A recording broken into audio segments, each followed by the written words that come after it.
പാലാണ് പ്രേമം തേനാണ് പ്രേമം കരളിൽ കതിരിട്ട പ്രേമം മണ്ണിതിൽ സ്വപ്നം കൊണ്ട് സ്വർഗം തീർത്ത പ്രേമം. ഇതിന് ഓഡിയോ ഇറങ്ങിയ സമയത്ത് അത് ഉൾക്കൊള്ളാൻ ഭയങ്കര ബുദ്ധിമുട്ടായിരുന്നു. കുറച്ച് പൈസ നമുക്ക് കിട്ടിക്കണ നമ്മളെ സ്വപ്നം കണ്ടേക്കണ ടിക്കറ്റ് മൊബൈല് വാങ്ങിക്കണ ചീത്തൊക്കെ പറഞ്ഞിട്ടുണ്ട് ആ പാട്ട് ഇറക്കിയല്ലേ. ഒരു ഫാമിലി ബൈക്കിലൊക്കെ പോകും. ഇപ്പോഴും ഓർമ്മ ഉണ്ട്. എന്തോ പാട്ട് ഇറക്കിയ ഇമാതിരി പാട്ട് വെൽക്കമിലെ പാട്ട് നാട്ടുകാരെ കളിയാക്കണ പാട്ട്. എന്ത് തെറി പറഞ്ഞാലും എന്നെ സംബന്ധിച്ച് എനിക്കതൊരു പ്രശ്നമല്ല. കാരണം ഞാൻ തെറി കേൾക്കാൻ ഇറക്കിയ വർക്കല്ല. പിന്നെ അവർ പറയുന്നതിൽ കാര്യമുണ്ടെങ്കിൽ അത് അടുത്ത വർക്കിൽ ഞാൻ തിരുത്തും. ഞാൻ പാടിയ പാട്ടിലെ മാണിക്കല്ലാണോ നീ, കല്ലായി കടവത്ത് ഞാൻ നിന്നെ കാത്തിരിപ്പാണേ. ഇത് ഇക്കടെ ഇന്റർവ്യൂസിലൊക്കെ താഴ്ത്തു വരുന്ന കുറെ കമന്റുകളിലൊന്ന്, അതായത് ഒരു പ്രേമമില്ലാതിരുന്ന മനുഷ്യനെ പ്രേമിക്കണം എന്ന് ഫീൽ ചെയ്യിപ്പിച്ച കുറേ പാട്ടുകളുണ്ട് ഇവരുടെ എന്ന് പറയും.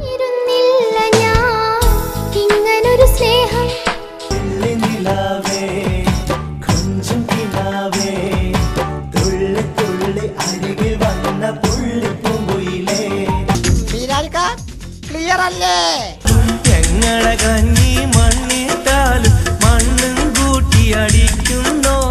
അന്ന് ഷാഫിയും താജുക്കയും സലീമും ഒക്കെ ഇറക്കിയിട്ടുള്ള പാട്ടുകൾ സത്യത്തിൽ ഒരു പ്രേമലേഖനമാണ്.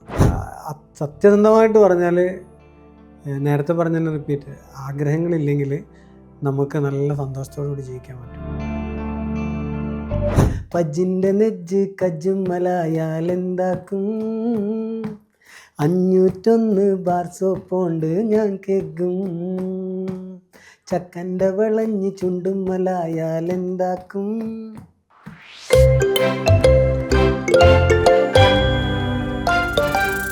നൈസ്. ഇപ്പൊ ഈ അന്ന് ഈ റാപ്പ് ഈ കിണി ഇറങ്ങുമ്പോ ഇപ്പൊ റാപ്പ് മ്യൂസിക് എന്ന് പറയുമ്പോൾ നമുക്ക് റാപ്പിനെ നല്ലോണം മനസ്സിലാക്കി തരാൻ ഒരുപാട് റാപ്പേഴ്സ് ഉണ്ട്, മലയാളം റാപ്പേഴ്സ്. അന്ന് അതില്ല. അന്ന് നമ്മൾ MJയുടെ പാട്ടൊക്കെയാണ് നമ്മൾ കേൾക്കുന്നതും നമുക്ക് കേൾക്കുന്നതും നമ്മൾ മനസ്സിലാക്കുന്നത്. മലയാളത്തിലെ റാപ്പ് എന്ന് പറഞ്ഞാൽ അല്ലേ, നമ്മൾ ശുദ്ധ സംഗീതം എന്ന് പറയുന്നിടത്ത് കൊണ്ടുവന്ന് ഇങ്ങനെ വന്ന് സംസാരിക്കുമ്പോൾ എന്തായിരുന്നു അന്നത്തെ റിയാക്ഷൻ? അതായത് ഒരു മാസ് ഓഡിയൻസിന്റെ റിയാക്ഷൻ എന്തായിരുന്നു കിണിനോട്? കിണി ഓഡിയോ ഇറങ്ങിയ സമയത്ത് അത് ഉൾക്കൊള്ളാൻ ഭയങ്കര ബുദ്ധിമുട്ടായിരുന്നു.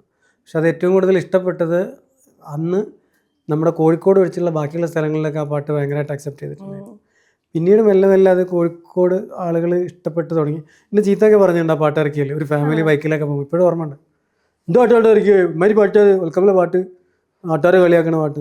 പിന്നെ മലപ്പുറത്തുള്ള കുറച്ച് ടീം അത് പക്ഷെ അന്ന് അവരൊക്കെ പെട്ടെന്ന് ഉൾക്കൊള്ളാൻ പറ്റാത്തത് കൊണ്ടായിരിക്കാം എന്നുള്ളതാണ്. പിന്നെ എല്ലാവരും ഇഷ്ടപ്പെട്ടു തുടങ്ങിയപ്പോൾ പഠിച്ചവനെ പറച്ചൊക്കെ വെറുതെ ആയി പോയല്ലോ എന്നുള്ളത് അങ്ങനെ ഒരു സംഭവം ഉണ്ടല്ലോ. പിന്നെയെന്ന് പറയുകയാണെങ്കിൽ നമ്മൾ ഇഷ്ടപ്പെടുന്ന വർക്കുകൾ, നമ്മളെ ഇഷ്ടത്തിന് ജനങ്ങൾ ഇഷ്ടപ്പെടുന്ന പ്രതീക്ഷയിൽ ചെയ്യുന്ന വർക്കുകൾ ഒക്കെ എല്ലാവരും നല്ല അഭിപ്രായം പറയണമെന്നില്ലല്ലോ. അതെ, അത് ശരിയാണ്. നമ്മളൊരു വർക്ക് ചെയ്യുമ്പോൾ അതിന് നെഗറ്റീവും കൂടെ അക്സെപ്റ്റ് ചെയ്യാൻ റെഡി ആയിട്ടിരിക്കണം. പിന്നെ സംബന്ധിച്ച് ഞാൻ എല്ലാത്തിലും പറയുന്നുണ്ട്, എനിക്ക് ഏറ്റവും കൂടുതൽ നെഗറ്റീവ് പറയുന്നവരും കുറ്റം പറയുന്നവരും അഭിപ്രായങ്ങൾ പറയുന്നവരും നമ്മളെ തെറി വിളിക്കുന്നവരെയാണ് ഞാൻ അക്സെപ്റ്റ് ചെയ്യുക. അതായത് നമ്മളെ ഇഷ്ടപ്പെടുന്നവരെക്കാൾ കൂടുതൽ ഇവരെ ഞാൻ അംഗീകരിക്കും. അവരെ അംഗീകരിക്കുന്നു ചെയ്യും. അതിനിപ്പോൾ എന്ത് തെറി പറഞ്ഞാലും ഇപ്പം എന്നെ സംബന്ധിച്ച് എനിക്കതൊരു പ്രശ്നമല്ല. കാരണം ഞാൻ തെറി കേൾക്കാൻ ഇറക്കിയ വർക്കല്ല. പിന്നെ അവർ പറയുന്നതിൽ കാര്യമുണ്ടെങ്കിൽ അത് അടുത്ത വർക്കിൽ ഞാൻ തിരുത്തും, ചിന്തിക്കും. ഇവനും കൂടെ ഇഷ്ടപ്പെടാൻ എന്താണ്. പിന്നെ വെറുതെ ജന്മം മുതൽ മരണം വരെ കമൻറ്റ് വിട്ട് എല്ലാവരും കളിയാക്കി എല്ലാവരും തെറി പറഞ്ഞ് വെറുതെ ജീവിതത്തിൽ ഒരു ലക്ഷ്യബോധം ഇല്ലാണ്ട് ഇങ്ങനെ കുറ്റപ്പെടുത്തുന്ന ആളുകളാണെങ്കിൽ അവരുടെ വഴിക്ക് വിടുക. കാരണം അത് ലൈഫിലും അങ്ങനെ തന്നെ ആയിരിക്കും അവർ. അതിൽ പ്രത്യേകിച്ച് കാര്യമൊന്നും ഉണ്ടാവില്ല, അത് മൈൻഡ് ചെയ്യാണ്ട് വിടും. തീർച്ചയായിട്ടും. പക്ഷെ അതിന് ഷാഫി എനിക്ക് തന്നൊരു ഉത്തരവുണ്ട്. അവരൊക്കെയാണ് നമ്മളെ വർക്കിനെ ശരിക്കും ന്യൂസ് പേപ്പർ പോലെ എല്ലായിടത്തും എത്തിക്കുന്നവർ.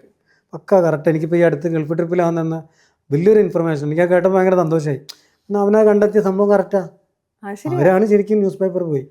നമ്മളൊരു വർക്ക് ഇറക്കുമ്പം അവർ കണ്ടിട്ട് അത് ഇഷ്ടപ്പെട്ടില്ല എന്നും പറഞ്ഞിട്ട് എല്ലാവരുടെ എല്ലാ കമന്റിലൂടെ. തീർച്ചയായിട്ടും നെഗറ്റീവായിട്ട് പോകുന്നതാണ് ചിലപ്പോൾ ഏറ്റവും കൂടുതൽ ആളുകളിലേക്ക്. ഇന്ന് അതാണ് ഏറ്റവും കൂടുതൽ മീഡിയ ഉപയോഗിക്കുന്ന ഒരു തന്ത്രം. ഒരു നല്ലൊരു പാട്ടിനകത്ത് അല്ലെങ്കിൽ ആവറേജ് ഒരു പാട്ടിനകത്ത് തുടക്കത്തിൽ തന്നെ ഒരു തെറിയിട്ട് തുടങ്ങിയ ആ തെറിയുമായി ബന്ധപ്പെട്ട് ജനങ്ങളൊരു ക്യാമ്പയിൻ തന്നെ നടത്തും. ആ സമയത്ത് ഈ പാട്ട് ഇങ്ങനെ കയറിപ്പോവും. അത് ഇവരൊന്നും അറിയില്ല. പാട്ടിന്റെ സൈഡിൽ കൂടെ വൈറലാക്കുക എന്നുള്ളത് ഇവർക്ക് അറിയില്ലല്ലോ. അല്ലെങ്കിൽ ചോദിക്കട്ടെ, ഇപ്പൊ ഇക്കയുടെ സംസാരത്തില് ഇക്കയ്ക്ക് ഈ പാട്ടിനോടുള്ള ഒരു പാഷൻ, പ്രോഗ്രാമുകൾ ചെയ്യുമ്പോഴുള്ളൊരു ഇൻട്രസ്റ്റ്, അതിനോടുള്ളൊരു നമ്മൾ മലയാളത്തിൽ പറയാം ത്വര എന്ന് പറയില്ലേ, അത് നമുക്ക് ഏറെക്കുറെ നമുക്ക് മനസ്സിലാവില്ല. ത്വര, വി സേ ത്വര, ത്വര, ഒരു ആക്രാന്ത്. ആക്രാന്ത് ഇത്ര നല്ല വേർഡ് അറിഞ്ഞിട്ട് പിന്നെ തരാന്ന് പറയാൻ നിൽക്കണോ? ആക്രാന്താണ് ഇഷ്ടപ്പെട്ടത്. ഈ ത്വര എന്ന് പറയുന്ന നല്ല മലയാളം എറണാകുളം സ്ലാങ്ങാ? ഇല്ല, ത്വരാന്ന് നിങ്ങൾ ആരും കേട്ടിട്ടില്ലേ? ഉണ്ട് അങ്ങനെ ഒരു വാക്കുണ്ട്. എന്റെ പ്രശ്നമായിരിക്കാം. ഇതിനടക്ക് ഈ അടുത്ത് പോയി യാത്ര ചെയ്യണ സമയത്ത് ബിബിൻ ജോർജ് ഒരു വാക്ക് പറഞ്ഞു എൻ്റെ അടുത്ത് കേട്ടിട്ടില്ലെന്ന് ചോദിച്ചപ്പോൾ ഞാൻ സത്യം പറഞ്ഞു ഞാൻ കേട്ടില്ലെന്ന്. എൻ്റെ അടുത്ത് വെച്ച് ഞാൻ കേട്ടില്ല. അതേത് വാക്ക്? അതിപ്പോൾ ഓർമ്മയില്ല, ഇതേപോലെ പക്ഷെ എല്ലാവരും ഉപയോഗിക്കണ എന്തോ ഒരു സംഭവം, നല്ല വേർഡാണെന്ന് തോന്നുന്നു, നല്ല ക്ലാസ് ആയിട്ടുള്ള വാക്കാണ്, പക്ഷെ ഞാൻ കേട്ടില്ല. അവർക്കൊക്കെ എല്ലാവരും ചിരിച്ചത്. അപ്പം എൻ്റെ അടുത്ത് വെച്ച് ബുക്ക് വായിക്കല്ലോ ചോദിച്ചു. ഞാൻ അന്ന് വായിച്ചു തുടങ്ങിക്കാണ്, ഇത് ശരിക്കുള്ള വാക്കാണ്. എന്നിട്ട് അതിൻ്റെ അർത്ഥം പറഞ്ഞു തന്നു. അതേപോലെ ഞാൻ ത്വരാന്നുള്ളത് ഈ ഒരു ആർത്തി, ആക്രാന്തം എന്നൊക്കെ പറയില്ലേ നമുക്കൊരു സാധനത്തിന്. അപ്പൊ ഈ പാട്ടിനോടുള്ള, പ്രോഗ്രാമുകളോടുള്ള, സ്റ്റേജിനോടൊക്കെ ഉള്ള ഒരു ഇഷ്ടം ഉണ്ടല്ലോ. ശരിക്കും എനിക്ക് അറിയുന്നതായിരിക്കാം, ചിലപ്പോൾ കേട്ടിട്ടുണ്ടാവും. പക്ഷെ പെട്ടെന്ന് മഞ്ജുവിൻ്റെ ഇതൊന്ന് ത്വരാന്ന് കേട്ടപ്പോളേ അത് പെട്ടെന്ന് പിടുത്തം കിട്ടി, അത് അടിച്ചങ്ങ് കൊണ്ട് അല്ലേ. പിന്നെ അവിടെ ഞാൻ ഈ വാക്കിനി മറക്കൂലേ. ഓക്കെ. അപ്പൊ ആ ത്വര അതുള്ള ഒരാള് എന്തുകൊണ്ട് പിന്നൊരു ഗ്യാപ്പ് എടുത്തു പെട്ടെന്ന്? അതായത് പിന്നൊരു റീലോഞ്ചിന് വേണ്ടി വരേണ്ടി വന്നു അല്ലേ? അതെന്താ അങ്ങനെ വന്നത്? റീലോഞ്ചിന് വേണ്ടി ഞാൻ വെയിറ്റ് ചെയ്തിട്ടൊന്നുമില്ല, അങ്ങനെ ആഗ്രഹിച്ചിട്ടുമില്ല. ഞാനെന്ന വ്യക്തി ഇനി ഒരിക്കലും തിരിച്ച് ഈ ഒരു ഫീൽഡിലേക്ക് വരാതിരിക്കാൻ വേണ്ടിയിട്ട് ഒരുപാട് പണിയെടുത്തിട്ടുണ്ട്. വരാതിരിക്കാൻ വേണ്ടിയിട്ട് ഞാൻ എന്നെ തന്നെ ബ്ലോക്ക് ചെയ്ത പല സ്ഥലങ്ങളും ഉണ്ട്, വരരുത് എന്ന് വിചാരിച്ചു സ്വയം പണിയെടുത്തിട്ടുണ്ട് വരാതിരിക്കുക. പക്ഷെ അതൊക്കെ എന്താ പറയാ, പൊട്ടിച്ച് നിഷ്പ്രഭമാക്കി. അതിന് നല്ലൊരു വാക്ക് പറഞ്ഞാട്ടെ, നിഷ്പ്രഭം. അത്രേ അതുള്ളൂ. നേരത്തെ നല്ല സ്റ്റാൻഡേർഡ്. ഞാൻ അതേപോലത്തെ വേറെ എന്തെങ്കിലും വാക്ക് വരുന്ന വിചാരിച്ചിട്ടാ, ത്വര പോലത്തെ നിഷ്പ്രഭമൊക്കെ അറിയാം. അപ്പോൾ അങ്ങനെ പ്ലാൻ ഇട്ട് ഇതിനൊക്കെ നിഷ്പ്രഭമാക്കിയല്ലേ ആക്കിയിട്ട് തിരിച്ച് വന്നതിൽ ഇപ്പോഴും എനിക്ക് ഉത്തരം കിട്ടിയിട്ടില്ല. കാരണം അത്രയും ശക്തമായിട്ട് വരരുത്, വരൂല. അതായത് ഇപ്പോൾ എൻ്റെ മുന്നിലിരിക്കുന്നത് എൻ്റെ ലൈഫിൽ ഒരു 40% കൂടെയുള്ള ഒരു സുഹൃത്താണ് സൽമാൻ അയ്യൂർ. സുഹൃത്ത് അത്രയും. അപ്പോൾ എന്നാലും അവർ രക്ഷപ്പെട്ടിട്ടുണ്ട്. ഒരാൾ മാത്രമല്ല. അപ്പോൾ അവൻ്റെ ഫാമിലി ആയിട്ടും ഭയങ്കര സംഭവമാണ്. പക്ഷെ അവൻ്റെ വാപ്പയുമായിട്ട് സംസാരിച്ചതിൽ കുറേ കാര്യങ്ങൾ ആ പുള്ളിയുടെ എക്സ്പീരിയൻസ് വന്നിട്ടുണ്ട്. ബിസിനസ് മാനാണ് ദുബായിൽ. അത് തിരിച്ചു വരാൻ ചെറുതായിട്ട് എനിക്ക് തിരിച്ചു വരാനല്ല, പക്ഷെ വേറൊരു രീതിയിൽ തിരിച്ചു വരാൻ എൻ്റെ ലൈഫിൽ എനിക്ക് പ്രേരണ കിട്ടിയിട്ടുണ്ട്. പക്ഷെ പാട്ടിലേക്ക് തിരിച്ചു വരൂല എന്നുള്ളത് എല്ലാവരെക്കാളും കൂടുതൽ ഇപ്പം എൻ്റെ മുന്നിലിരിക്കണ ഞാൻ പണയം വെച്ച ആ ഗോൾഡിനറിയാം ഞാൻ വരൂല എന്നുള്ളത്. പക്ഷെ വന്നതിൽ ഇപ്പോഴും എനിക്ക് വിശ്വസിക്കാൻ ഐഡിയ ഇല്ല അതെങ്ങനെയോ സംഭവിച്ചു. അത് ഈ വരില്ല എന്നങ്ങനെ നമ്മളെന്താ പറയാ ഒറ്റയടിക്ക് അങ്ങ് തീരുമാനിച്ചുള്ള ഞാൻ എന്തേലും ചെയ്യുമെന്ന് പറഞ്ഞാൽ ഇൻഷാല്ല ചെയ്യും, ചെയ്യൂല എന്ന് പറഞ്ഞാൽ ചെയ്യൂല. അങ്ങനെ ഒരു സ്വഭാവമുണ്ട്. നമ്മളൊരു കാര്യം തീരുമാനിച്ചാൽ അതിൽ എന്നെ പിടിച്ചു നിൽക്കുന്നുണ്ട്. എൻ്റെ തീരുമാനം വരരുത് എന്നായിരുന്നു, വരൂല എന്നായിരുന്നു. പാട്ടില്ലാത്ത സമയത്ത് വാട്ട് ഡു യു ഡു? ഇപ്പൊ മിമിക്രി ചെയ്യുമായിരുന്നു, അല്ലാണ്ട് സ്റ്റേജിൽ ഒരു MC ആയിട്ട് നല്ല രസമുള്ള ഒരു ആങ്കർ ആണ് എന്നറിയാം. ഇതൊക്കെ തന്നെയാണോ ഈ പ്രോഗ്രാം കോർഡിനേഷൻ ഇവന്റ്? ചെറുതായിട്ട് പിന്നെ കൊറോണ ടൈമിൽ കേക്ക് ഷോപ്പ് തുടങ്ങിയിട്ടുണ്ട്, കോഴിക്കോടൻ കേക്ക് ഹൗസ് എന്ന് പറഞ്ഞു.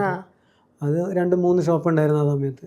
പിന്നീട് അത് നടത്തിക്കൊണ്ടിരുന്നു. ഇപ്പം സ്വന്തമായിട്ട് ഇങ്ങനെ ഈ സ്പൈസസിൻ്റെ പരിപാടി മെഹത്താജ് എന്ന് പറഞ്ഞിട്ട് ഓൺലൈൻ, അത് അവിടെയും വെറൈറ്റി തന്നെയാണ് കാണിച്ചത്. കെമിക്കലും കളറും ഒന്നും യൂസ് ചെയ്യാത്ത പ്രൊഡക്റ്റുകൾ, സ്പൈസസ്. അത് ബാക്കിയുള്ളവർ അത് എന്നാലും ഇപ്പം നമുക്ക് മാർക്കറ്റിൽ ഇപ്പോൾ മഞ്ഞൾ കിട്ടും, പക്ഷെ ഔഷധമുള്ള മഞ്ഞൾ കിട്ടില്ല. നമ്മുടെ കയ്യിൽ അങ്ങനത്തെ കുറച്ച് പ്രോഡക്റ്റ് വെച്ചിട്ട് ഒരു വർഷമായിട്ട് ഇങ്ങനെ ബാക്കിൽ അത് ബാക്കപ്പ് ചെയ്യുന്നുണ്ട്. പിന്നെ കേക്ക് ഷോപ്പ് ഇപ്പം ഞാൻ തിരക്കൊക്കെ ആയപ്പം പാർട്ട്ണർ ആണ് നടത്തുന്നതൊക്കെ. അപ്പൊ ഈ മിമിക്രി സാധനങ്ങളൊക്കെ സൈഡിൽ വെച്ചേക്കാണോ? സത്യം പറഞ്ഞാൽ സിനിമ കാണാറില്ല, പാട്ട് കേൾക്കാറില്ല, പാട്ട് കേട്ടിട്ടില്ല. 7 വർഷത്തിന് ശേഷം സിനിമ കണ്ടത് കൂടൽ എന്ന് പറഞ്ഞ പടമാണ്. ശരിക്കും തിയേറ്ററിൽ പോയിട്ട് ചെറിയ മക്കളെ പടത്തിന് കൊണ്ടുപോലും അതേപോലെ അന്ന് സീറ്റിലായിട്ട് നിലത്തായിരുന്നു. പക്ഷേ ആ സിനിമയ്ക്ക് ഭയങ്കര ഫീലായിരുന്നു. ഞാൻ ശരിക്കും ആ പടം കണ്ടിട്ട് ബിബിൻ്റെ ഇൻ്റർവെൽ പഞ്ച് കണ്ടിട്ട് ശരിക്കും കണ്ണൊക്കെ നിറഞ്ഞുണ്ട്. അല്ല, ഈ കൂടുതൽ പടം കാണുന്നതിന് കൂടുതലിന്റെ പ്രൊമോഷന്റെ ഭാഗമായിട്ടുള്ള ഒരുവിധം എല്ലാ വീഡിയോസിലും അവരുടെ കൂടെ ഒക്കെ ഉണ്ടായിരുന്നു. അതെന്തായിരുന്നു പരിപാടി? അവര് ആങ്കറായിട്ട് എല്ലാ കോളേജിലും അവരുടെ എല്ലാ പരിപാടിക്കും എല്ലാ official പരിപാടിക്കും പരിപാടിക്കും ആങ്കർ ആയിട്ട് anchor കൊണ്ടായിരുന്നു അല്ലേ? അത് ഒരു കലാകാരൻ എന്നുള്ള രീതിയിൽ എനിക്ക് രണ്ടാമതും കലാഫീൽഡിലേക്ക് തിരിച്ചു വരാൻ ഭയങ്കര പോസിറ്റീവ് എനർജി തന്നിട്ടുണ്ട്. അതിൽ ഒരു പ്രത്യേകതയുള്ള കലാകാരനാണ് ബിബിൻ ജോർജ്. ഒരു സാധാരണ ആളുകളെ പോലെയല്ല, ഭയങ്കര വേറെ ഒരു എന്താ പറയുക, വേറൊരു അവനെ പോലെ അവൻ തന്നെ ഉള്ളൂ.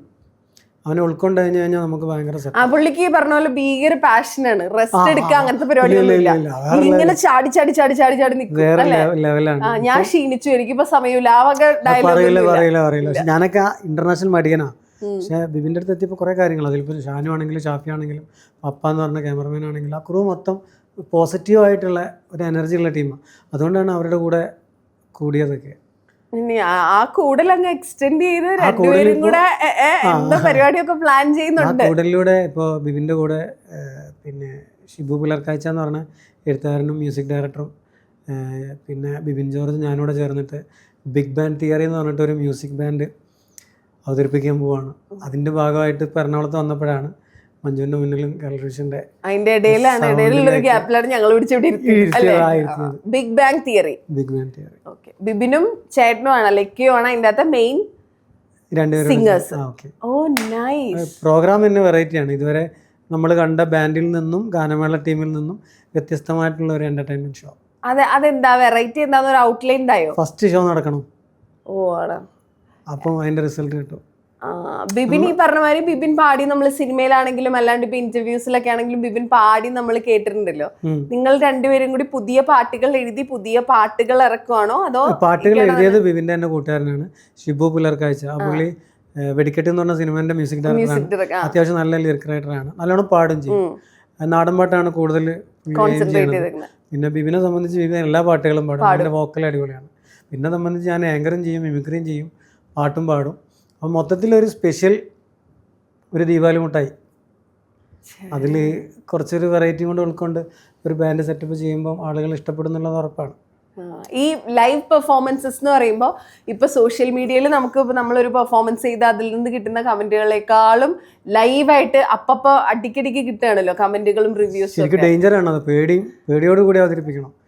സ്റ്റേജ് ഷോ അങ്ങനെയല്ലേ, നടക്കുന്നു പാടുന്നു, ഉടനടി മറുപടി കിട്ടുന്ന ഒരു വേദിയാ. അല്ല ഇപ്പൊ ഞാൻ ചോദിക്കട്ടെ, ഞാൻ നേരത്തെ ചോദിക്കാൻ വന്നത് നമ്മൾ വർത്തമാനത്തിനിടെ ഈ 1 ലക്ഷം രൂപയുടെ ചലഞ്ച്, ഞാൻ 1 ലക്ഷം രൂപയുടെ 1 ലക്ഷം രൂപ അത് എപ്പോഴെങ്കിലും കയ്യിൽ നിന്ന് പോയിട്ടുണ്ടോ ചെറുതായിട്ടെങ്കിലും? ഇനി ഒരുപാട് പെർഫോമൻസസ് ചെയ്തിട്ടുണ്ടല്ലോ. അതായത് കയ്യിൽ നിന്ന് പോയിട്ടില്ല, പക്ഷെ ഒരു അബദ്ധം പറ്റിയിട്ടുണ്ട്. ഒരു ഇന്ന സ്ഥാപനത്തിന്റെ പേര് വെച്ച് പാടണം എന്ന് പറഞ്ഞു. എൻ്റെ കയ്യിൽ അതേ സ്ഥാപനത്തിന്റെ സഹോദരന്റെ സ്ഥാപനം ഇയാളുടെ സ്ഥാപനം രണ്ടുപേരുടെ സ്ഥാപനവും ഏകദേശം ചെറിയ ചേഞ്ചുള്ള പേരാണ്. ഇപ്പൊ പറയാൻ വ്യത്യാസമുള്ളൂ. ഞാൻ പാടിയത് ഈ പ്രോഗ്രാമിന് കൊണ്ടുപോയ അനിയന്റെ കടേന്റെ പേര് വെച്ചിട്ടാണ്.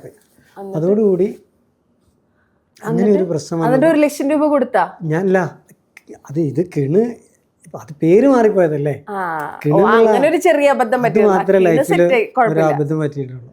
അതെന്തുകൊണ്ടെന്ന് വെച്ച് കഴിഞ്ഞാൽ കൊണ്ടുപോയ ആ പുള്ളിയുടെ കടയേക്കാൾ കൂടുതൽ പബ്ലിസിറ്റി ഉള്ളതും പബ്ലിക്കിന്റെ മൈൻഡിലുള്ളതും മറ്റേ അതിൽ ആ ഒരു പ്രശ്നം പറ്റിപ്പോ ഞാനൊരു സാധാരണ ഒരു കസ്റ്റമറെ കാഴ്ചപ്പാടിൽ പാടിപ്പോയി. അങ്ങനെ ഒരു അബദ്ധം അല്ലാതെ വേറെ ഒരു അബദ്ധം പറ്റിയിട്ടില്ല. പക്ഷേ ഇടയ്ക്ക് വന്നിട്ട് ആരെങ്കിലുമൊക്കെ പറയും കേട്ടോ, അവിടെ അത് പറ്റി ഇവിടെ അത് പറ്റിയാണ്. ഞാൻ പറഞ്ഞില്ല, പറ്റിയിട്ടില്ല. ഇത് പ്രാക്ടീസ് ചെയ്ത് നോക്കുക. ഇത് പ്രാക്ടീസ് ഇല്ലല്ലോ, ലൈവ് അല്ലേ. അല്ല ഞാൻ ചോദിച്ചത്, എന്നാലും നമുക്ക് ആ നാക്കിനൊരു വഴക്കം കിട്ടാൻ ഇടയ്ക്ക് വെറുതെ ഇരിക്കുമ്പോ പ്രാക്ടീസ് ഇല്ല. പ്രാക്ടീസ് പാടില്ലല്ലോ. കാരണം തടിയിൽ കൈ വെച്ചിരിക്കുന്നു, അതിലൊരു വിരൽ തട്ടിക്കുന്നു, ആ വിരൽ തട്ടിക്കുന്നു, കൈ താത്തി വെച്ചിരിക്കുന്നു. അത് അപ്പൊ അങ്ങനെ ലൈവായിട്ടിട്ടല്ലേ രസം ഉണ്ടാവുള്ളൂ. ഞാൻ അമൃത ടി വി പോയപ്പോ കനിഹ ഇല്ലേ, കനിഹ ഞാൻ ഏത് രീതിയിലാണോ അത് പാടാൻ ഉപയോഗിക്കണ ഐഡിയ അത് അവർ കണ്ടെത്തിയിട്ട് അത് ആ ചാനലിൽ പറഞ്ഞിട്ടുണ്ട്. എനിക്ക് ഭയങ്കര ഇഷ്ടമായി. ആരും പറഞ്ഞില്ല. അതിൻ്റെ റൂട്ട് വെച്ചാൽ ഞാൻ നോക്കുന്നത് ഇങ്ങോട്ടാണെങ്കിലും എൻ്റെ കണ്ണ് ഇങ്ങോട്ടാണെങ്കിലും ഇവിടെ ശ്രദ്ധിക്കുന്നുണ്ട്, ബാക്കിൽ ശ്രദ്ധിക്കുന്നുണ്ട്, ഇതൊക്കെ ഉണ്ട്. അപ്പം നോക്കുമ്പോ നോക്കുന്നത് തന്നെയാണ്, പക്ഷെ ശ്രദ്ധ എല്ലായിടത്തും ഉണ്ട്. അപ്പം അതിങ്ങനെ എടുക്കും, ഓരോ സ്ഥലത്തു നിന്ന് ഓരോന്ന് എടുക്കും. ചില സ്ഥലത്ത് പെട്ടെന്നൊരാൾ വന്ന് കയറിയാൽ ഇതൊക്കെ പൊട്ടി തൂഫാനോ. അപ്പം പിന്നെ അത് വെച്ച് പാടണം. അങ്ങനെയുള്ള അവസരത്തിൽ ഭയങ്കരമായിട്ട് പ്രയാസം വരും. മനസ്സിലായി. ഇപ്പം ഞാൻ എയിം ചെയ്ത് ഇങ്ങനെ പാടിക്കൊണ്ടിരിക്കുമ്പോൾ പെട്ടെന്ന് ഇപ്പോൾ ഒരാൾ ഫ്രണ്ടിൽ കൂടെ പോയി കഴിഞ്ഞാൽ അന്നേരം ഡിസ്ട്രാക്റ്റഡ് ആവും. അത് പാടണമല്ലോ, അതും കൂടി ഇൻക്ലൂഡ് ചെയ്യണല്ലോ ലൈവായിട്ട്. അവിടെ ചെറിയ പ്രശ്നം വരും. അതത്രേ ഉള്ളൂ. പിന്നെ നമ്മുടെ കോൺഫിഡൻസ് ജയിക്കണം എന്നുള്ള ആ ഒരു ആവേശ് കുമാർ, ആ ഒരു ആക്രാന്ത്, ത്വര അല്ലേ, ത്വര. ഇതേ സാധനം തന്നെ പെർഫോമൻസുകൾ ചെയ്യുമ്പോൾ, അതായത് ആസ് എൻ ആങ്കർ, ഇപ്പൊ ഞാനും സ്റ്റേജ് ഹാൻഡിൽ ചെയ്തിട്ടുള്ള ആളാണ്. നമുക്ക് ചില സമയത്ത് നമ്മൾ നിന്ന് വിറച്ചു പോയ സിറ്റുവേഷൻസ് ഉണ്ടാവില്ല. ഇത് ഞാൻ എങ്ങനെ ഹാൻഡിൽ ചെയ്യും എന്ന് വിചാരിച്ച് അങ്ങനത്തെ സിറ്റുവേഷൻസ് ഉണ്ടായിട്ടുണ്ടോ സ്റ്റേജ് ഹാൻഡിൽ ചെയ്യുന്ന സമയത്ത്? അതെ അതെ.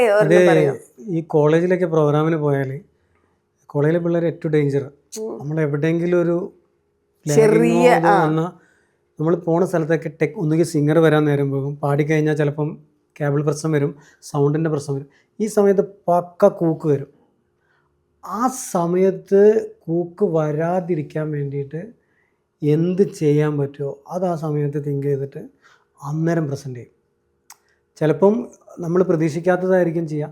അങ്ങനെ ചെയ്ത് തുടങ്ങി കഴിഞ്ഞപ്പോഴാണ് ഏറ്റവും കൂടുതൽ എന്നെ പ്രോഗ്രാമിന് വിളിക്കാൻ ആളുകൾ ഇഷ്ടപ്പെട്ടത്. കാരണം എവിടെയെങ്കിലും ഒരു പ്രശ്നം വന്നു കഴിഞ്ഞാൽ അത് മൊത്തം തമാശ പറഞ്ഞിട്ടോ അല്ലെങ്കിൽ എന്തെങ്കിലുമൊക്കെ, നമ്മൾ കോഴിക്കോടുള്ളവർ വരും എങ്ങനെ വേണാലും 4 കാൽ മേലും അല്ലെങ്കിൽ പെരച്ചനടിച്ചിട്ട് നമ്മൾ രക്ഷപ്പെടുന്നൊക്കെ പറയും.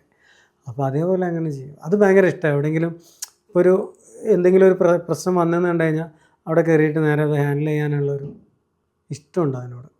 ഈ പെർഫോം ചെയ്യാനായിട്ട് സ്റ്റേജുകൾ ചെല്ലുമ്പോഴേ നമ്മൾ ലിസ്റ്റിലിട്ട പാട്ടുകൾ മാത്രമല്ല, ഓഡിയൻസിന്റെ ഇഷ്ടം നോക്കിയിട്ട് നമ്മൾ പാട്ടുകൾ പെർഫോം ചെയ്യുമല്ലോ. അപ്പൊ ഏറ്റവും കൂടുതൽ ആളുകൾ, അതായത് ഒരു പ്രാവശ്യം ഒന്നുമല്ല, ചിലപ്പോൾ 2-3 പ്രാവശ്യമൊക്കെ ഒരൊറ്റ സ്റ്റേജിൽ പാടേണ്ടി വന്നിട്ടുള്ള പാട്ട് ഏതാ?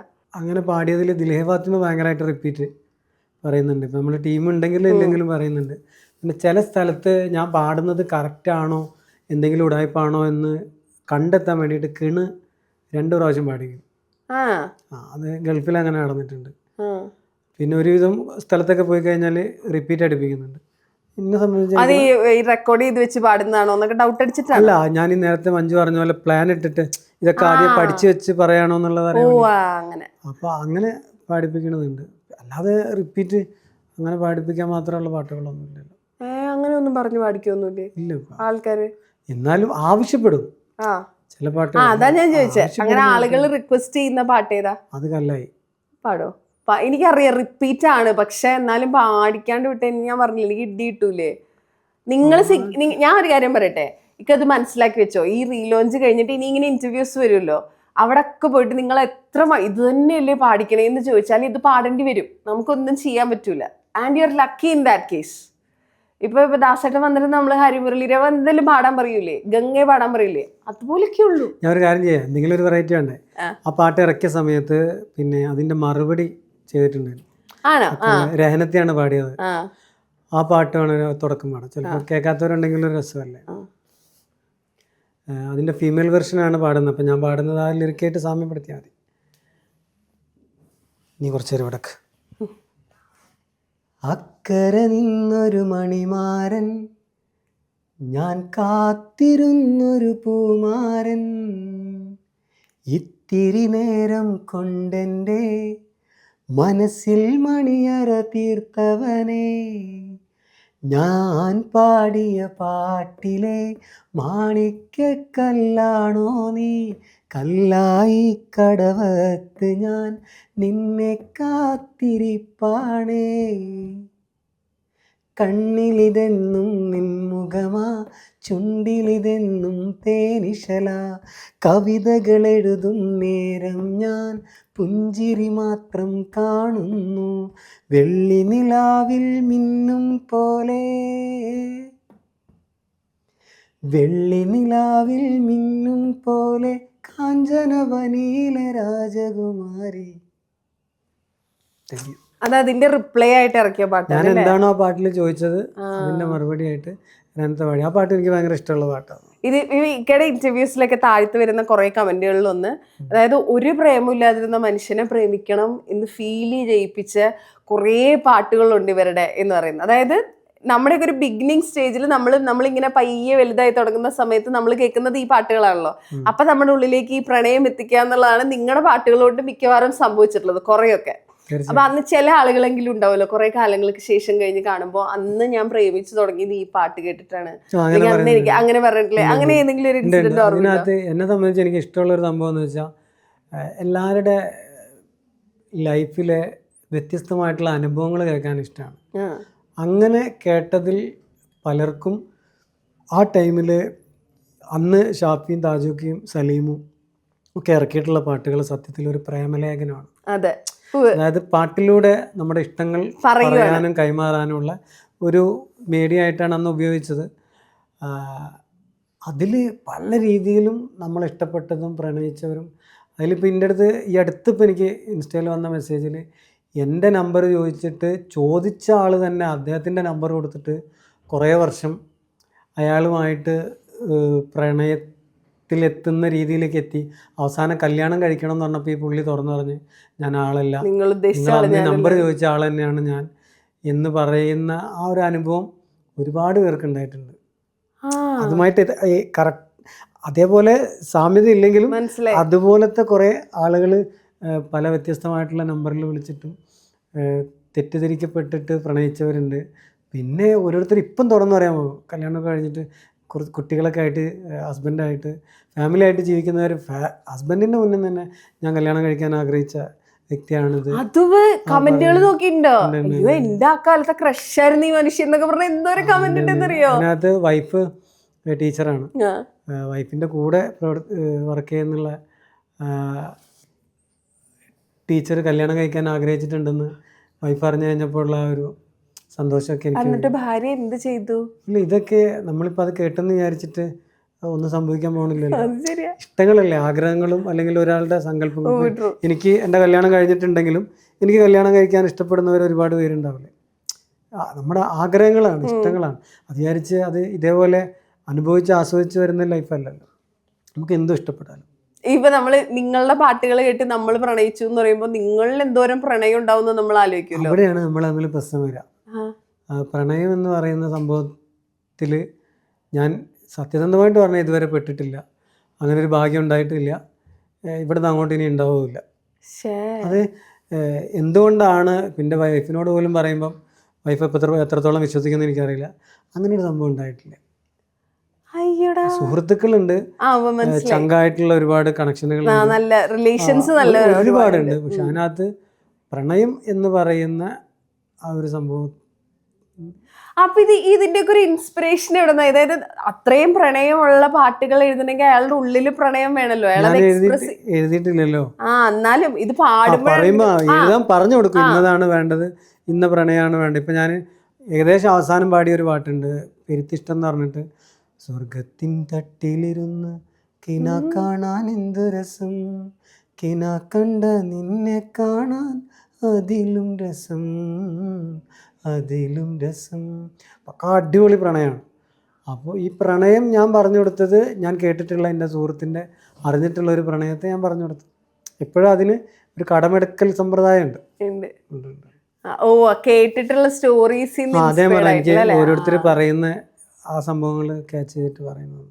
അതുപോലെ തന്നെ ഇപ്പം നേരത്തെ നമ്മൾ ബസ്സിൽ ട്രാവൽ ചെയ്യുമ്പോൾ നേരത്തെ കുറേ കഴിഞ്ഞിട്ടാണ് പിന്നെ സിനിമാ പാട്ടുകൾ കേൾക്കാൻ തുടങ്ങിയത്. പ്രൈവറ്റ് ബസ്സിൽ ആദ്യമൊക്കെ ട്രാവൽ ചെയ്യുന്ന സമയത്ത് കൂടുതൽ ഈ പറഞ്ഞ പോലെ മാപ്പിള പാട്ടുകളാണ്. പിന്നെ ഒരുപാട് പ്രണയങ്ങൾ നടക്കുന്ന സ്ഥലവും കൂടെ ആണല്ലോ അത് ബസ്സിൽ. അപ്പൊ എന്തായാലും ബസ്സിൽ ഇക്കേം ട്രാവൽ ചെയ്യുമല്ലോ. ഇങ്ങനെ ട്രാവൽ ചെയ്യുന്ന സമയത്ത് ചില സമയത്ത് നമ്മൾ ആഡുകൾക്ക് വോയിസ് കൊടുക്കാറുണ്ട്. അപ്പൊ ചില ആഡുകൾ നമ്മളൊന്ന് കേൾക്കുമ്പോൾ ഇത് എന്റെ ശബ്ദമാണെന്ന് പറയണമെന്ന് എനിക്ക് തോന്നും. ആ ഒരു ക്യൂരിയോസിറ്റി ഇല്ലേ? ഇപ്പൊ ഇത് തോന്നില്ലേ? അങ്ങനെ എപ്പോഴെങ്കിലും പറഞ്ഞിട്ടുണ്ടോ, ചെയ്തിട്ടുണ്ടോ? പാടിയിട്ട് ഒരുപാട് വർഷത്തിന് ശേഷം പുനലൂർ ആ ഭാഗം ആണെന്ന് തോന്നുന്നു ഒരു പ്രൈവറ്റ് ബസ്സിൽ ഞാൻ കയറി. എൻ്റെ അടുത്തൊരു പ്രായമുള്ള ഒരാളുണ്ട്. ആ പുള്ളിയുടെ ഫാമിലി ലൈഫൊക്കെ ഞാൻ ഇങ്ങനെ ചോദിച്ച് മനസ്സിലാക്കി. പുള്ളിനായിട്ട് ഭയങ്കര ഇഷ്ടം തോന്നി. പിന്നീട് ഞാൻ വരും കാണാമെന്നൊക്കെ പറഞ്ഞിട്ടുണ്ടായിരുന്നു. ആ സമയത്ത് ഈ പുള്ളിയായിട്ട് സംസാരിച്ചുകൊണ്ടിരിക്കുമ്പോൾ ഈ കല്ലായി എന്നുള്ള പാട്ട് ആ ബസ്സിൽ വന്നിട്ടുണ്ട്. കൊട്ടാരക്കര പുനലൂർ ആ ഭാഗത്താണെന്ന് തോന്നുന്നു. കോട്ടയം ചങ്ങനാശ്ശേരി ഭാഗത്ത് ഏതോ മൈൻഡിലുണ്ട് ഇപ്പോഴും ആ യാത്ര. ആ സമയത്ത് ആ പാട്ട് കേട്ടപ്പോൾ ഞാൻ ഭയങ്കര സന്തോഷത്തിൽ ആ പുള്ളിയോട് ഞാൻ പറഞ്ഞ് ഈ പാട്ട് ഞാൻ പാടിയതാണ്. എന്തുകൊണ്ടെന്ന് വെച്ചാൽ ഞാൻ പാട്ടുകാരനാണ്, പ്രോഗ്രാമിന് പോകണമെന്നൊക്കെ പറഞ്ഞിട്ടുണ്ട്. അപ്പോൾ നല്ല പ്രായമുള്ള ഒരാളാണ്, നമ്മുടെ അച്ഛൻ്റെ ഒക്കെ പ്രായമുള്ള ഒരാളാണ്. അപ്പോൾ ആ സമയത്ത് ഭയങ്കരമായിട്ട് സന്തോഷം ഉണ്ടായി. കാരണം പാട്ട് കേട്ടിട്ട് സംസാരിച്ച് തുടങ്ങിയല്ല, അതെ. സംസാരത്തിനിടയ്ക്ക് പാട്ടുകാരനാണ്, പ്രോഗ്രാമിന് പോവാണ്, ആ പുള്ളിയുടെ ലൈഫും കാര്യങ്ങളും മരുമകൻ്റെ ലൈഫാണ് പറഞ്ഞത്. അപ്പോൾ ഇങ്ങനെ പറഞ്ഞ് കഴിഞ്ഞ പാട്ട് വന്നപ്പോൾ ആ സമയത്ത് കിട്ടിയൊരു സന്തോഷം ഭയങ്കര. പിന്നെ ട്രെയിനിൽ പോവാണെങ്കിലും ബസ്സിൽ പോവാണെങ്കിലൊക്കെ പാട്ട്. ഇന്നിപ്പോ ഇതേ സാധനം, അതായത് 3 മക്കളാണ്, 3 പേരും 3 പ്രായത്തിലുള്ള 3 ആൾക്കാരാണ്. ഈ 3 പേരും അതായത് ഇതുപോലത്തെ ഈ പാട്ടുകളൊക്കെ കേൾക്കുമ്പോൾ ഇപ്പൊ സോഷ്യൽ മീഡിയയിൽ അച്ഛൻ്റെ പാട്ടുകൾ ഇങ്ങനെ ആളുകൾ സെലിബ്രേറ്റ് ചെയ്യുമ്പോൾ കുട്ടികൾ ഉൾപ്പെടെ പാടുമ്പോൾ ഇവരുടെ ഒരു റിയാക്ഷൻ എന്താ? എൻ്റെ 3 ആൾക്കും ഭയങ്കര ഇഷ്ടമാണ്. മൂത്ത മോൻ ചെറുതാകുമ്പോൾ തന്നെ അങ്ങോട്ട് കയറി പറയും എൻ്റെ ഇപ്പോൾ പാട്ടുകാരനാണ്. അവൻ്റെ ഒരു അവനതൊരു ഭയങ്കര പ്രൗഡ് ഇതായിരുന്നു. ഇപ്പം 3ാമത്തെ മോനുണ്ട്, അബ്ദുള്ള എന്ന്, ചെറുതാണ്. അവന് 5 വയസ്സ് കഴിഞ്ഞ്. ഞാൻ ഒരു കാര്യത്തിനും പ്രോത്സാഹിപ്പിക്കുക അല്ലെങ്കിൽ പാട്ടിൻ്റെ മേഖലയിലേക്ക് ഇറങ്ങാനോ ശ്രമിച്ചിട്ടില്ല. പക്ഷെ അവൻ സ്വന്തമായിട്ട് ലിറിക്ക് ഉണ്ടാക്കും, ട്രാക്കിട്ട് പാടും. റാപ്പ് ഭയങ്കര ഇഷ്ടമാണ്, വേടൻ ഇഷ്ടമാണ്, ഡബ്സിന് ഇഷ്ടമാണ്. ഇതൊക്കെ ഇപ്പോൾ രണ്ടാമത് ഞാൻ ഇറങ്ങുന്നതിന് മുന്നേ ഉള്ള ഞാൻ കണ്ടെത്തിയ സംഭവങ്ങളാണ്. പിന്നെ ഞാൻ പാട്ടുകാരനാണ് എന്നുള്ളത് അവൻ്റെ ക്ലാസ്സിലെ കുട്ടികൾ പറയുമ്പം അവന് ഭയങ്കര ആവേശകുമാറാണ്. നേരെ മറിച്ച് ഒരു മോളുണ്ട് ആയിഷ, അവള് നടുക്കത്താണ്, കുറച്ചുകൂടി ലേശം പക്വതയുള്ള സ്റ്റൈലാണ്. ഇപ്പം മാളിൽ അവിടെ ഇവിടെയൊക്കെ പോകുമ്പോൾ എല്ലാവരും വിഷ് ചെയ്യുമ്പോഴൊക്കെ നിങ്ങൾ അറിയാത്തവരാരും ഉണ്ടോയെന്ന് ചോദിക്കും. ആള് പ്രൈവസി ഇഷ്ടപ്പെടുന്ന ആളാണ്. അപ്പൊ ഞാൻ പറഞ്ഞു ഇതൊക്കെ എല്ലാവരും അറിയും. കുറേ സുഹൃത്തുക്കളാണ് ഇപ്പോൾ കോഴിക്കോട് നമ്മൾ ഇറങ്ങുമ്പം എല്ലാവരും വരുന്നവരുണ്ട്. പിന്നെ ഈ മോൻ്റെ കൂടെ വീട്ടിൻ്റെ അടുത്തേക്ക് ഇറങ്ങുമ്പോൾ ഇപ്പോൾ ഈ വൈറലായതിനു ശേഷം കുറച്ച് ഗേൾസിൻ്റെ ഫോട്ടോ എടുത്ത് അത് പോയിട്ട് പറഞ്ഞു, ഇപ്പം വിചാരിച്ചാണല്ലോ കുറേ കുട്ടികളൊക്കെ ഫോട്ടോ എടുക്കുന്നുണ്ട്. വൈഫിൻ്റെ അടുത്ത് വന്ന് പറഞ്ഞു. അപ്പോൾ പറഞ്ഞാൽ അതൊക്കെ പണ്ട് കഴിഞ്ഞതാണ്, നീ കണ്ടോ പറഞ്ഞു. അപ്പോൾ മോനെ സംബന്ധിച്ച് മോന് ഭയങ്കര ഇഷ്ടമാണ്. മോളെ സംബന്ധിച്ച് മോളൊരു റൂട്ട് വേറെയാണ്. മൂത്ത മോനെ സംബന്ധിച്ചും പിന്നെ വേറെ സ്റ്റൈലാണ്. പിന്നെ നമ്മളിത് കിട്ടുമ്പോൾ ലോട്ടറി ഇപ്പം കിട്ടുന്നതൊക്കെ അന്ന് ചെയ്തു വെച്ച വർക്കിൻ്റെ ഞാൻ പറഞ്ഞു കറക്റ്റ്. കാരണം പണ്ട് ചെയ്ത അതിൻ്റെയൊക്കെ റീപ്ലൈ കിട്ടണത് ഇപ്പോഴാണ്. മഞ്ജു ഫസ്റ്റ് ചോദിച്ച ചോദ്യം അന്ന് ലൈവായിട്ട് ഇതൊന്നും കിട്ടിയിട്ടില്ല. ഇല്ല അത് ശരിക്കും അത് ഞാൻ എൻജോയ് ഉണ്ട്. അല്ല ഇപ്പൊ ഞാൻ ചോദിക്കട്ടെ, നമ്മളൊരു ജോലി ചെയ്യുമ്പോൾ ആ ജോലിയിൽ നിന്ന് നമുക്ക് അറ്റ്ലീസ്റ്റ് മിനിമം കിട്ടേണ്ടതാണ് അപ്രീസിയേഷൻ എന്ന് പറയുന്നത്, അല്ലെ? നമ്മളൊരു സാധനം ചെയ്തത് നന്നായിരുന്നു എന്ന് ആളുകൾ പറയുന്നതിലാണ്, അതായത് ഒരു മാസ് ഓഡിയൻസിലേക്ക് അത് പോകുന്നതാണ് നമുക്ക് അടുത്തത് ചെയ്യാനുള്ള ഇൻസ്പിറേഷൻ എന്ന് പറയുന്നത്. അപ്പൊ പിന്നെ എങ്ങനെയാ ഈ റിയാക്ഷൻസ് ഒന്നും അപ്പൊ കിട്ടാണ്ട് ഇത്രയും വർക്കുകൾ ഇങ്ങനെ കണ്ടിന്യൂസ് ചെയ്തോണ്ടിരുന്നത്? തിരക്കായിരുന്നു, നിലത്ത് നിൽക്കുന്നല്ലാത്ത ലൈഫിലെ ഏറ്റവും സ്പീഡായിട്ട് ഓടിക്കൊണ്ടിരുന്ന സമയമാണ്. അതുപോലെ ഇപ്പൊ കംപ്ലീറ്റ്ലി, അതായത് ജോലിയുടെ ആസ് എ സിംഗർ മാത്രമല്ല, മൊത്തത്തിൽ ലൈഫിലൊരു റീലോഞ്ച് ടൈമിലാണ് നിൽക്കുന്നത്. തീർച്ചയായിട്ടും അല്ലേ? കംപ്ലീറ്റ്ലി വേറൊരാളായിട്ടാണ്. തീർച്ചയായിട്ടും ആണ്. അതിൽ ഞാൻ അത് അംഗീകരിക്കും. കാരണം അത് അങ്ങനെയാണ്. അല്ലാണ്ട് ഇപ്പം ഞാൻ ഷെർഫുവിനെ കണ്ടത് 1 മാസമായിട്ടുള്ളൂ. സത്യത്തിൽ ഞാൻ മറന്നുപോയൊരു സുഹൃത്താണ് ഷാഫിയെ. 4 മാസം മുൻപാണ് നമ്മൾ തമ്മിൽ വീണ്ടും കട്ട ഫ്രണ്ട്സാണ്. താജുക കട്ട ഫ്രണ്ട്സാണ്. അതിന് മുൻപ് ഇവരൊന്നും എൻ്റെ പിക്ചറിലില്ല. ഞാൻ മനഃപൂർവ്വം മറന്നതല്ല, ഇല്ല. കാരണം ഞാൻ ഓർക്കേണ്ട ആവശ്യമില്ല, ഓർമ്മകൾ കുറച്ച് ബാക്കിയുണ്ട്. പിന്നെ നമ്മളെ ഫീൽഡ് മാറി, പ്രൊഫഷൻ മാറി, ആഗ്രഹങ്ങൾ അവസാനിച്ചപ്പം കുറേ ആളുകൾ മറന്നു. ഇപ്പം ഭയങ്കരമായിട്ടും വന്നു. അപ്പൊ ഇനിയത്തെ പ്ലാൻ എന്താ? എന്തായാലും റീലോഞ്ച് ആയി. ഇപ്പൊ ആസ് എ സിംഗർ ഈ പറഞ്ഞ പോലെ ഇപ്പൊ നമ്മൾ ഇന്റർവ്യൂ ചെയ്യുന്ന പോലെ ഇനി ഒരുപാട് ഇന്റർവ്യൂസ് വരും. ഇപ്പൊ പുതിയ ബാൻഡ് തുടങ്ങണു ബിബിന്റെ കൂടെ ചേർന്നിട്ട്. അപ്പം ഇനിയത്തെ പ്ലാനുകൾ എന്താ? എന്താണോ നടക്കുന്നത് അതിന്റെ പിന്നാലെ പോവാ. അത് കറക്റ്റ്. പ്ലാനിങ് ഒന്നുമില്ല. പ്ലാൻ ഇട്ട് കഴിഞ്ഞാൽ ഞാനത് ചെയ്തിരിക്കും. മനസ്സിലായി? ഞാനിപ്പോൾ അടുത്ത മാസം ഇന്നത്തെ പ്ലാനാണ്, ഞാനത് ചെയ്തിട്ടേ അടങ്ങുള്ളൂ. അപ്പോൾ പ്ലാനിങ് ഒന്നുമില്ല, എന്താണോ നടക്കുന്നത് അതിങ്ങനെ പോകും. പോട്ടെ. കേൾക്കുമ്പോൾ ഈ പറഞ്ഞ മാതിരി ഇക്ക പറഞ്ഞ് കേൾക്കുമ്പോൾ ഇത് വളരെ സിമ്പിളാണ്, പക്ഷെ ഇരുന്ന് ആലോചിക്കുമ്പോൾ അത് ലൈഫിൽ കൊണ്ടുവരാൻ ഈ പറഞ്ഞ പോലെ അത്ര സിമ്പിളും അല്ല. അതുകൊണ്ടാണ് ഞാൻ ഇടയ്ക്ക് നിർത്തിപ്പോയത്. എനിക്കൊരു തീരുമാനം, എൻ്റെ തീരുമാനത്തിനൊരു വാല്യൂ ഉണ്ടെങ്കിലല്ലേ എനിക്കത് പ്രാവർത്തികമാക്കാൻ പറ്റുള്ളൂ. അപ്പോൾ ഇനിയും ഇപ്പം ചോദിക്കാൻ ഭയങ്കര കട്ടയായിട്ടുള്ള ടീം ഷിയാസ് കരീം ഈ അടുത്ത് കണ്ടു കഴിഞ്ഞപ്പം പുള്ളി ഭയങ്കര എന്നെ ഇട്ടിട്ട് ഇങ്ങനെ മോട്ടിവേറ്റ് ചെയ്തിട്ട് വേറെ ലെവലിലെത്തിച്ച് ഹൃദയം കൊണ്ട് ചെയ്തതാട്ടോ. എനിക്കും ഭയങ്കര അത്ഭുതമായിട്ട് തോന്നി. ഇനി തിരിച്ചു പോരുതിട്ടാ, അത് വേറൊരു പറച്ചിലാണ്, ഇഷ്ടത്തോട് പറയുന്നതാണ്. അതേപോലെ പറയുന്ന കുറച്ച് സുഹൃത്തുക്കളുണ്ട്, പോരുത് കേട്ടോ. അപ്പോഴും ഉള്ളിൻ്റെ ഉള്ളിൽ ഞാൻ പോടാ, മനസ്സിലായോ? അതായത് പോകേണ്ട അവസ്ഥ വന്നാൽ പോകണമല്ലോ നമ്മൾ, നിർത്തേണ്ട അവസ്ഥ വന്നാൽ നിർത്തണം. നമുക്ക് എന്താണ് ഇഷ്ടം അത് പക്കാ പ്രൊഫഷണലായിട്ട് സത്യസന്ധമായിട്ട് ചെയ്യാം. Happy new year. ഇപ്പം സലീലിക്കയുടെ ഒക്കെ അല്ല സലീമിക്കയുടെ ഒക്കെ പാട്ടുകളൊക്കെ സിനിമയിലൊക്കെ റീമിക്സ് ചെയ്തൊക്കെ ഉപയോഗിക്കുന്നുണ്ടല്ലോ. അങ്ങനെ പാട്ടുകൾ ചോദിക്കലുണ്ടോ സിനിമയ്ക്ക് വേണ്ടിയിട്ട്? ഇപ്പോൾ ഒരു പാട്ട് ചോദിച്ചിട്ടുണ്ട്, പക്ഷെ ആ പാട്ടിൻ്റെ കോപ്പിറൈറ്റ് ഇപ്പം എൻ്റെ കയ്യിലല്ല. അപ്പോൾ ഞാൻ അതുമായിട്ട് ബന്ധപ്പെട്ടിട്ട് ചോദിച്ചോന്ന് പറഞ്ഞ്, സത്യസന്ധമായിട്ട് പറഞ്ഞാൽ നേരത്തെ പറഞ്ഞതിന് റിപ്പീറ്റ്, ആഗ്രഹങ്ങളില്ലെങ്കിൽ നമുക്ക് നല്ല സന്തോഷത്തോടുകൂടി ജീവിക്കാൻ പറ്റും. അപ്പൊ അതുകൊണ്ട് ഇത് വന്ന് ഓക്കെ സെറ്റായി അല്ലേ? നമ്മൾ പറഞ്ഞാൽ പെരച്ചനടിച്ച അടി കിട്ടി, KKBB കിട്ടിയാ കിട്ടി പോയാ പോയി അല്ലേ? അത്രേ ഉള്ളൂ. ആ ലൈനാണ്. കൊള്ളാം, വളരെ നല്ല ഇതാണ് അല്ലേ? വളരെ നല്ല സംഭവമാണ്. അതുകൊണ്ട് സമാധാനം ഉണ്ടാവും. സെറ്റ് ആയിട്ട് ഇപ്പൊ കേട്ടിട്ടുള്ള പാട്ടുകളിലെ, അതായത് എല്ലാ പാട്ടുകളും വൈബാണ്, പക്ഷെ അതില് ഈ നമുക്കിങ്ങനെ ഇന്ന് കൂടെ നിന്നങ്ങ് തുള്ളാൻ തോന്നിയിട്ടുള്ള പാട്ട് മറ്റേ പാട്ടാണ് ഈ പാലാണ് പ്രേമം തേനാണ് പ്രേമം കരളിൽ കതിരിട്ട പ്രേമം. പാടുവോന്ന്? മണ്ണും മഴയും പ്രേമിക്കും നേരം കാറ്റും മരവും കെട്ടിപ്പോണാരും കൂവും കുയിലും കൂട്ടിന് തേടുമ്പം പാടുന്ന പാട്ടെല്ലാം പ്രേമഗാനങ്ങൾ. പൂങ്കാവനമില്ല, പുത്തപണമില്ല, ചുറ്റിക്കറങ്ങുവാൻ വാഹനമൊന്നില്ല, താമരച്ചേലുള്ള സുന്ദരി പെണ്ണെ നീ ഓമനത്തിങ്കളായി ചേരുമോ മാറത്ത്. പാലാണ് പ്രേമം തേനാണ് പ്രേമം കരളിൽ കതിരിട്ട പ്രേമം, മണ്ണിതിൽ സ്വപ്നം കൊണ്ട് സ്വർഗം തീർത്ത പ്രേമം. എന്നെയൊന്ന് പ്രേമിച്ചാലെന്തേടി പൂങ്കാരളേ, നമ്മളൊക്കെ മണ്ണിൽ വന്നത് പ്രേമിക്കാനല്ലേ സ്നേഹിക്കാനല്ലേടി. ഈ പാട്ട് ഷാഫിയുടെ കൂടെ ദുബായിൽ പാടുമ്പോൾ സത്യത്തിൽ ഒരു ലിറിക്ക് പോലും ഐഡിയ ഇല്ല. പേടിച്ചിട്ട് പോയിട്ട് റൂമിൽ പോയിട്ട് പഠിച്ചു വന്നു. കാരണം സ്റ്റേജിൽ തെറ്റിച്ച് കഴിഞ്ഞാൽ ഇവൻ്റെ മുഖം മാറും.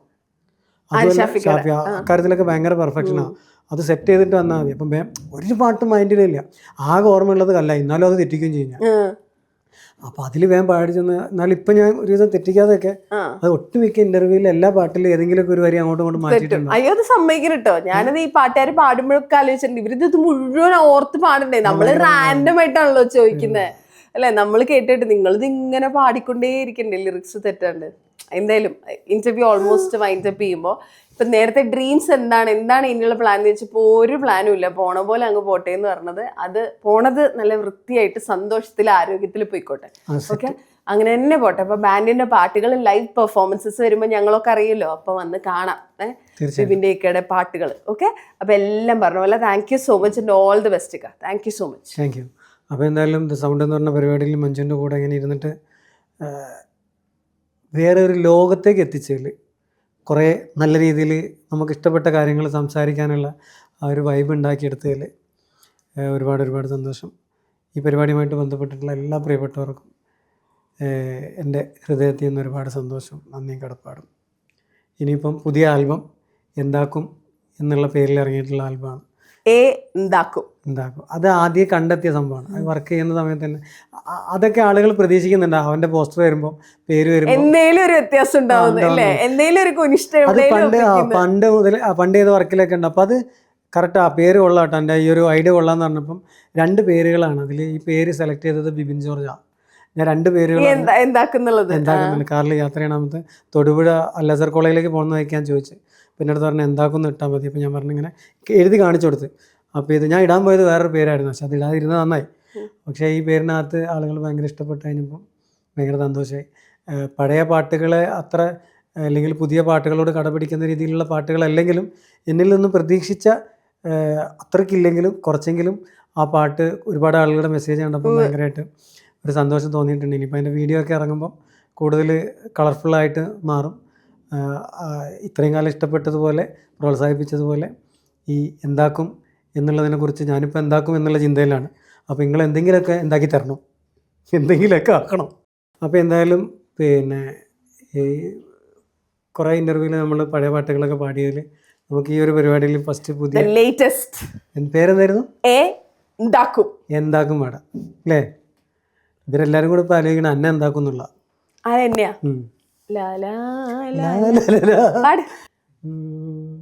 പജ്ജിൻ്റെ നെജ്ജ് കജ്ജുമ്മലായാൽ എന്താക്കും 501 ബാർ സോപ്പോണ്ട് ഞാൻ കെഗ്ഗും. പജ്ജിൻ്റെ നെജ്ജ് കജ്ജുമ്മലായാൽ എന്താക്കും 501 ബാർ സോപ്പോണ്ട് ഞാൻ കെഗ്ഗും. ചക്കൻ്റെ വിളഞ്ഞ് ചുണ്ടുമ്മലായാൽ എന്താക്കും എടുത്ത് ചുണ്ടുമ്മലാക്കി ഞാൻ പോക്കും. ഓളും വേണ്ട ഒലക്കെ വേണ്ട സ്നേഹം മടുത്തല്ലോ, ഓളെക്കാളും മുഞ്ചുള്ളോള് ബയ്യിൽ വരുമല്ലോ. ABCD പറയാൻ പോലും മിച്ചമില്ലല്ലോ, ഐ ലവ് യു എന്ന് പറയാൻ പോലും ഐഡിയ ഇല്ലല്ലോ. പജ്ജിൻ്റെ നെജ്ജ് കജ്ജുമ്മലായാൽ എന്താക്കും 501 ബാർ സോപ്പുണ്ട് ഞാൻ കെഗ്ഗും. ഈ ഒരു വർഷം കഴിഞ്ഞ പാടന്നെ ആരും പ്രതീക്ഷിക്കാത്ത രീതിയിൽ ജസ്റ്റ് ഒരു എന്താ പറയുക ഒരു മെലഡി റൂട്ടിലേക്ക് പോയ ഒരു കാര്യമുണ്ട്. ഇപ്പോൾ ഏറ്റവും കൂടുതൽ ചിലപ്പോൾ ആ ഒരു പോർഷനായിരിക്കും എല്ലാവരും ഇഷ്ടപ്പെടാൻ സാധ്യതയുള്ളത്. ഞാൻ കനവിൽ കണ്ടൊരു സുന്ദരി എന്നും അവളാണേ, കാണും നേരം മോറ് മറച്ചൊരു പോക്കാണേ. ഞാൻ കനവിൽ കണ്ടൊരു സുന്ദരി എന്നും അവളാണേ, കാണും നേരം മോറ് മറച്ചൊരു പോക്കാണേ. നാരങ്ങച്ചുള മുട്ടായി നമ്മൾ വാങ്ങിക്കൊടുത്തല്ലോ.